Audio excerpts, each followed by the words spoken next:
and welcome back to Newfoundland and Labrador Studies 2205. This is Unit 3, The Country Grows, Section 5, Lesson 5, Video 2 on the Mega Projects. Let's talk about the Long Harbour Phosphorus Plant. In 1966, the Electric Reduction Company of Canada Industries Limited, or ERCO, established a phosphorus plant in Long Harbour, Placentia Bay. The plant manufactured elemental phosphorus, used in foods, animal feeds, cleaners, and fertilizers. The government promised cheap long-term power from the Bay d'Espoir hydroelectric development as an incentive. Long Harbour also had a deep, ice-free port to make shipping easy and was close to a natural supply of silica, which was used in phosphorus production. So let's take a look at the specifics. It cost about $40 million to build, employed 1,300 people during construction, employed 400 people during operation, and then closed in 1993.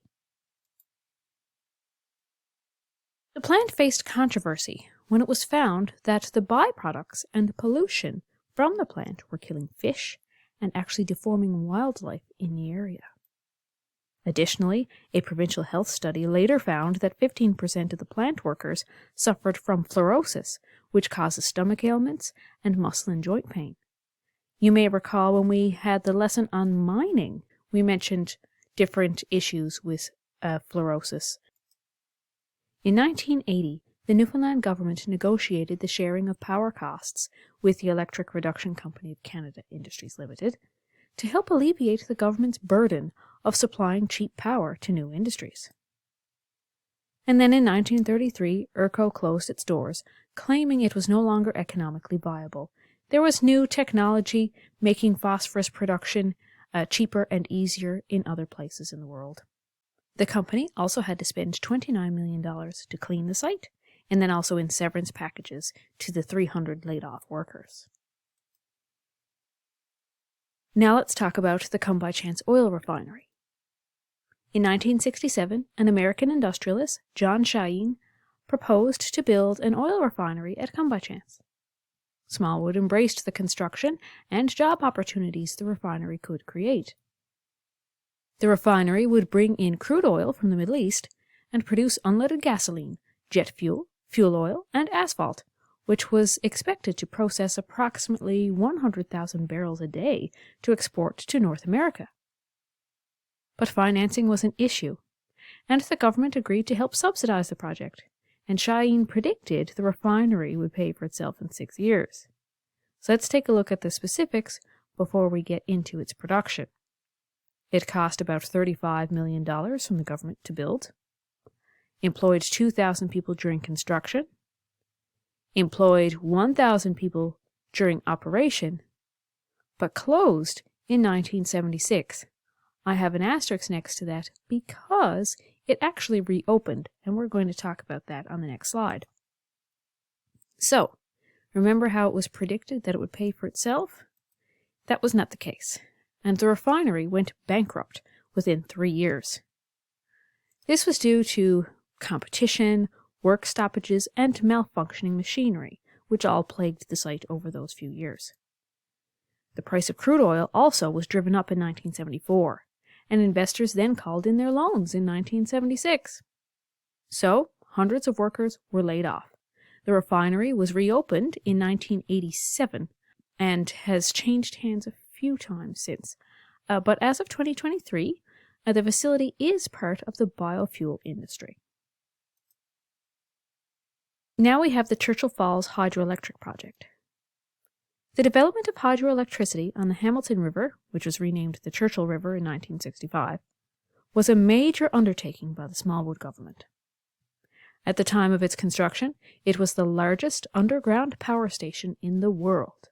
It was hollowed out of solid rock, nearly 305 meters beneath the surface. The project was thought to be good for the province, considering market conditions at the time. It would also create new jobs. But the main flaw of the agreement with Hydro-Quebec, which is to whom the province would be selling the electricity, was that it did not account for escalating prices in energy and appropriate revenue sharing. Hydro-Quebec actually purchased power at a fixed rate, And we'll talk about the repercussions of that on the next slide. Firstly, let's take a look at the specifics. It ended up costing $946 million. The number of people it employed during construction was 6,300. And during its operation, approximately 700. Now I have an asterisk next to that because that's the current number of people working at the Churchill Falls hydroelectric plant, but that has fluctuated over the years. And, well, it hasn't closed. It is still in operation today. So, remember I said about fixed prices? Hydro-Quebec sold the power at inflated prices compared to the price that they paid. It was actually calculated that the province was losing $600 million a year. The environmental and social effects of the hydroelectric development were devastating to the surrounding area, but specifically to the Innu population. A reason being is because the damming of the Churchill River flooded more than 1,300 square kilometers. And the Patashinu waterfall was reduced to a trickle in order to create the Smallwood Reservoir. And you can see that in the two images there, before the damming and then after. Wildlife and habitats were destroyed by methylmercury produced by the rotting submerged vegetation affecting fish populations.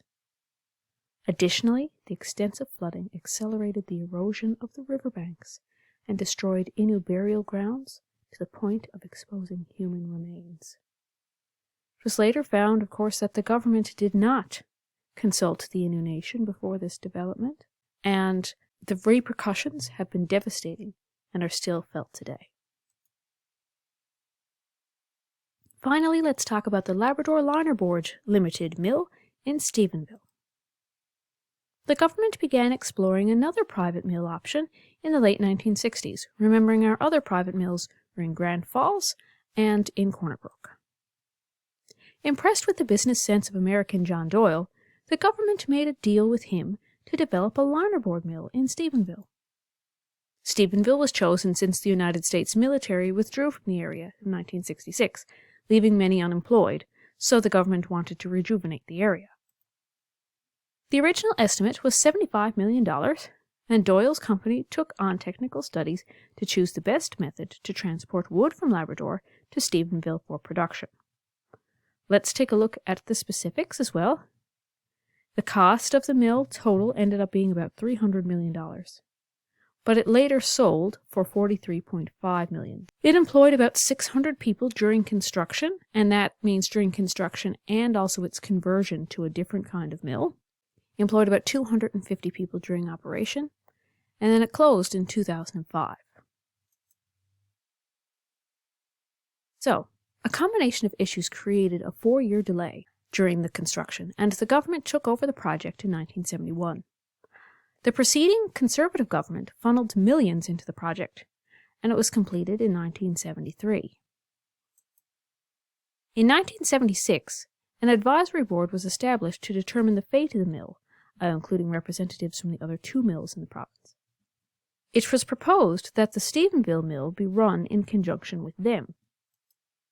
So the linerboard mill closed in 1977, but Abitibi bought it and converted the mill, so I mentioned that in the last slide, into newsprint production.